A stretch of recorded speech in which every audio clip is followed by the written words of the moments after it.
Il est 19h, mesdames, messieurs, bonsoir. Merci de votre présence à Mayotte. 66% de la population vit dans un quartier dit prioritaire. C'est 8% en moyenne au niveau national.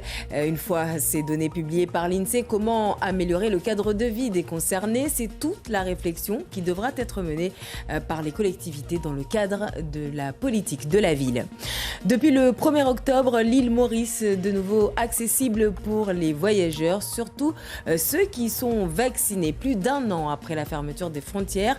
La nouvelle est plutôt bien accueillie dans les agences de voyage. Monter sur un catamaran, faire une sortie en mer, une activité pas donnée à tout le monde, quand bien même nous sommes entourés d'eau. Raison pour laquelle le CCAS de Sada a organisé cette sortie pour les jeunes et moins jeunes de la commune. Améliorer le cadre de vie de la population, la mission des collectivités locales qui devront plus que jamais prendre la problématique à bras-le-corps dans le cadre de leur politique dédiée à la ville, puisque selon une étude récente de l'INSEE, 66% de la population vit ici dans un quartier difficile, un chiffre divisé par 8 pour le reste du territoire national. Plus de précisions avec Alda Alidi. Plus de 170 000 personnes vivent dans des quartiers prioritaires à Mayotte. L'étude concerne des chiffres recueillis en 2018, mais elle reste d'actualité. Elle montre surtout que 66% de la population officielle de l'île vit dans l'une de ces zones difficiles. À Sada ou Chiconi, sur l'île, quasiment tous les villages possèdent au moins un quartier prioritaire, pour un total de 36 zones difficiles identifiées en fonction des faibles revenus des habitants. Mais les plus importants sont situés à Mamoudzou, Kaweni, Kungu, La Vigie en Petite Terre. 6 quartiers cumulent toutes les difficultés. Kaweni, Majikavokoropa, Longoni, Ongoju, Kahani et Mirereni. Enfin, rapporté au nombre d'habitants, 4 communes battent des records nationaux. À Akwa, Mtsangamouji, Wangani et Tingoni, plus de 90% de la population vit dans un quartier prioritaire. De nombreuses politiques publiques sont pourtant déployées pour améliorer les conditions de vie dans ces zones, mais si on regarde les chiffres de 2017, le nombre d'habitants concernés ne cesse d'augmenter. Alors que l'ouverture des frontières se fait attendre pour Madagascar, l'île Maurice, fermée depuis mars 2020, a décidé de laisser entrer les touristes presque sans restriction pour les voyageurs vaccinés. Une bonne nouvelle pour ceux qui sont en mal de destination. Chafantel Ibako à Sadi Razafitseno. La destination Maurice en accès libre depuis ce 1er octobre. Les voyageurs vaccinés sont exemptés de quatorzaine, mais pas de test PCR négatif, exigé au départ, à l'arrivée et au 5e jour. Si on veut voyager, comme nous on a des enfants, on fait un effort et puis on fait ce qu'on nous demande et puis on n'a pas vraiment le choix. Quoi qu'il en soit, faire un test qui va durer 5 minutes pour avoir une semaine, 15 jours de vacances dans des lieux merveilleux comme ici à Mayotte, je pense que c'est vraiment à faire et je pense que c'est bien cette ouverture de frontières. Les restrictions de déplacement ont contraint ceux qui partent durant ces vacances d'octobre à anticiper bien à l'avance la destination. Résultat, pas grand monde sur le vol Maurice, prévu chaque jour avec escale à La Réunion. Les vols ne sont pas forcément complets. C'est vrai qu'il y a encore beaucoup de monde, même s'ils sont vaccinés, qui ont peur de voyager. Certains aussi ne veulent pas faire de tests. Et c'est vrai que les vols ne sont pas forcément encore pleins. Mais au fur et à mesure, en tout cas, on a des bonnes demandes de réservation, et notamment pour le mois de décembre. L'île Maurice, c'est bien, mais certains, comme ce commerçant, rêvent d'autres destinations. Pour nous, les commerçants, on mérite bien qu'ils ouvrent les frontières pour tous les petits commerçants de Mayotte. Parce qu'on n'a plus de stock, on n'a rien du tout. Pour Dubaï, pour Dar es Salaam. Avec la crise sanitaire, l'île Maurice est classée en zone orange. Sans motif impérieux, les non-vaccinés resteront une fois encore sur le tarmac. L'actualité, en bref, c'est aussi cette manifestation ce matin devant le chantier de l'Office du tourisme de Petite Terre. Le collectif 2018 des citoyens de Mayotte s'est mobilisé pour exprimer son désaccord. En effet, la carte de Mayotte a été dessinée sur le sol de l'établissement en construction, ce que le collectif n'accepte pas. Safidé Madi nous explique pourquoi. Ça nous fait trop mal de voir le symbole de notre île posé par terre. N'importe qui peut passer et piétiner la carte de Mayotte. C'est ce qui nous fait mal parce que Mayotte, c'est notre richesse. Mayotte, c'est notre histoire, c'est notre patrimoine. Et je demande à toutes les autorités d'arrêter. On n'en veut pas.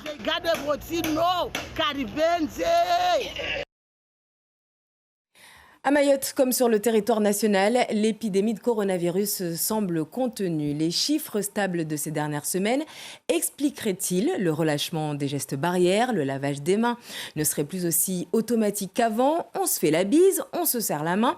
Quant au masque, on le porte de moins en moins. Exemple à Antibes avec Didier Brignan, Raymond Chaplard. À l'entrée du marché couvert, impossible de passer à côté. Ici, le masque est obligatoire. Et pourtant, au milieu des étals, ils sont bien peu à le porter. Je ne sors pas beaucoup, alors j'en ai pas trop besoin. C'est pas ce qu'il faudrait. Il faut pas que ça se relâche. Enfin, à mon avis, il ne faut pas que ça se relâche. Après, bon, on ne peut pas dire aux gens, on fait ce qu'on peut. Port du masque, distance de sécurité, lavage des mains. Les Français seraient-ils en train de se relâcher ? Une évidence pour ce restaurateur installé au cœur du vieil Antibes qui note un changement d'attitude de la part des clients. Ils rentrent et voilà, ils ont perdu l'habitude. Autant cet été, c'était systématique, mais là, on sent qu'au fur et à mesure, les gens commencent à se dispenser du port du masque. Ouais. Sur les terrasses des cafés, comme devant la gare, beaucoup reconnaissent avoir baissé la garde. Moi, je relâche un petit peu. Je me lave toujours les mains quand j'arrive au travail, typiquement. Après, quand je suis au boulot, j'essaie de le mettre parfois quand je me déplace, mais je le fais pas à chaque fois. Ils mettent pas le masque dans la voiture. Alors, ils me demandent, souvent, c'est personnes âgées, quoi. J'ai dit, c'est bon, j'ai mon masque, vous, bon, ça va, si vous le mettez pas. C'est pas comme avant, mais bon. Le masque, je fais quand même attention dans les transports et tout, oui. Quand vous rentrez dans un magasin, des fois, j'oublie de mettre le masque parce que je suis dans la rue et je l'ai dans la poche. On me dit, monsieur, s'il vous plaît, vous pouvez mettre le masque. Je le sors, je le mets, c'est réglé. Systématiquement.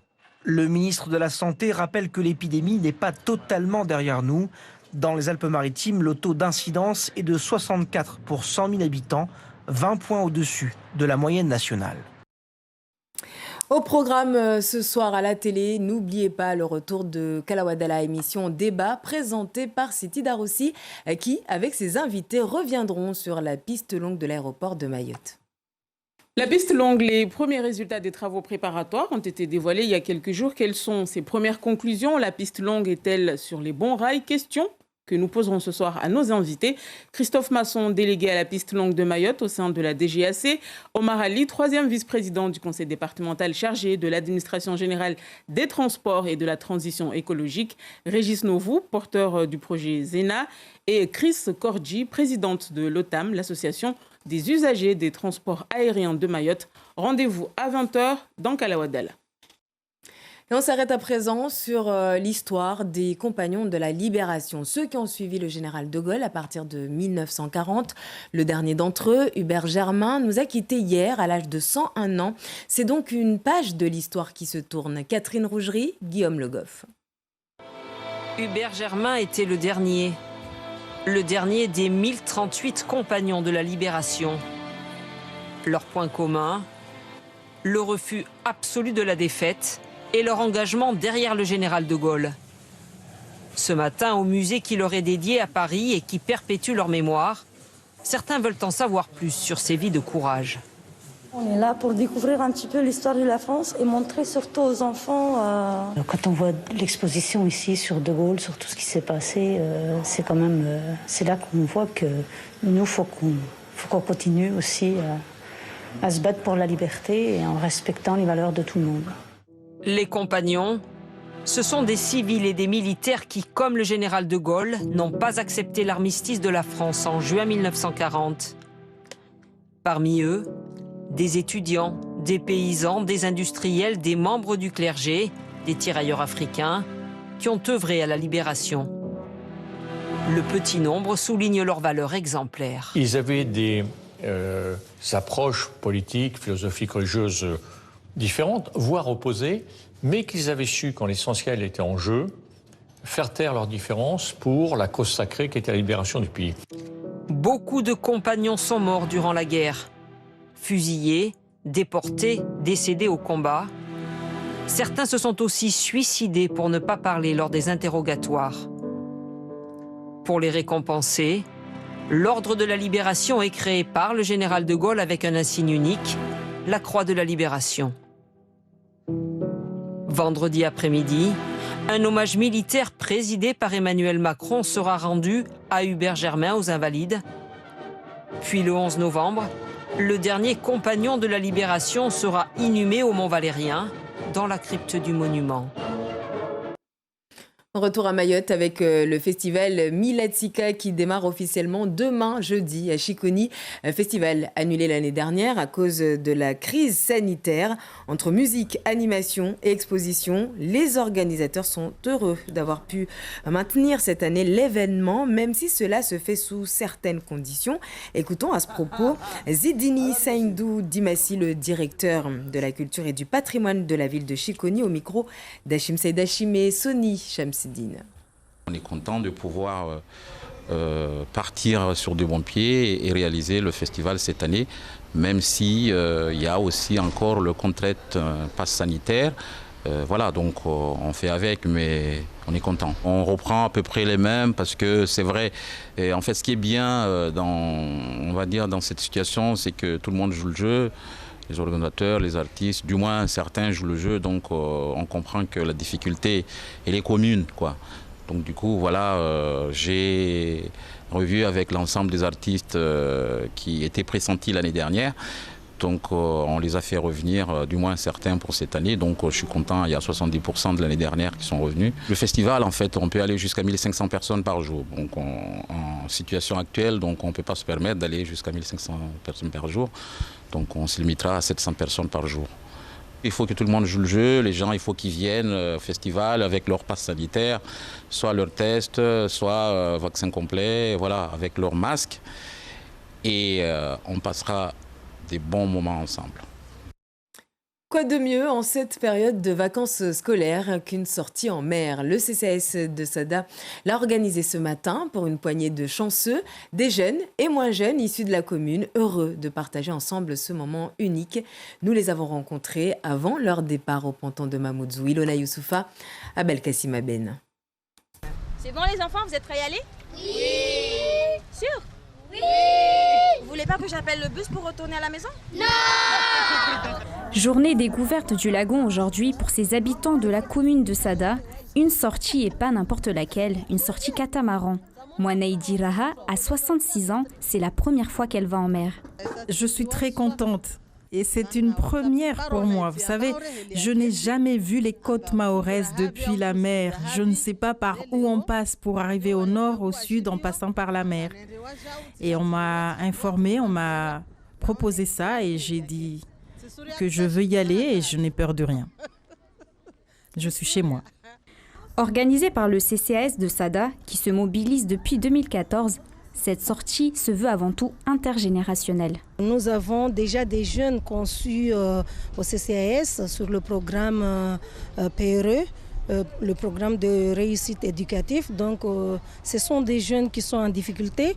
Donc, c'est aussi un moment de les faire sortir et de leur profiter de ce qui se passe ailleurs que chez eux. J'ai un peu peur. On va découvrir des mangroves, on va découvrir plein de choses qu'on n'a jamais vues.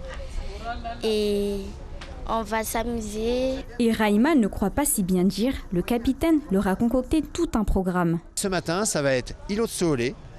On va voir selon la météo, parce qu'on a un petit peu de vent. Et ensuite, on ira sur l'îlot Bambo. Et là, la même chose, on va les déposer sur l'îlot Bambo. Ils pourront se baigner. On leur fera sur l'îlot Bambo, où c'est beaucoup plus calme, faire du palmasque, enfin surtout du masque tuba, pour aller voir les coraux et les poissons. Une fois le programme et consignes données, le personnel a largué les amarres pour un tour du lagon, le temps d'une journée. Et voilà qui met un terme à cette édition. Merci de votre attention. Tout de suite, la météo avec Dayati Mistoyi. À 20h, Kalawadala présenté par Siti Daroussi, suivi du documentaire intitulé Colonisation, une histoire française. Demain, en radio, l'invité de la matinale sera Mohamed Amissi Thomas, le directeur de l'environnement, du transport et de la mobilité de la communauté de communes de Petite Terre. Très belle soirée à vous sur La Première.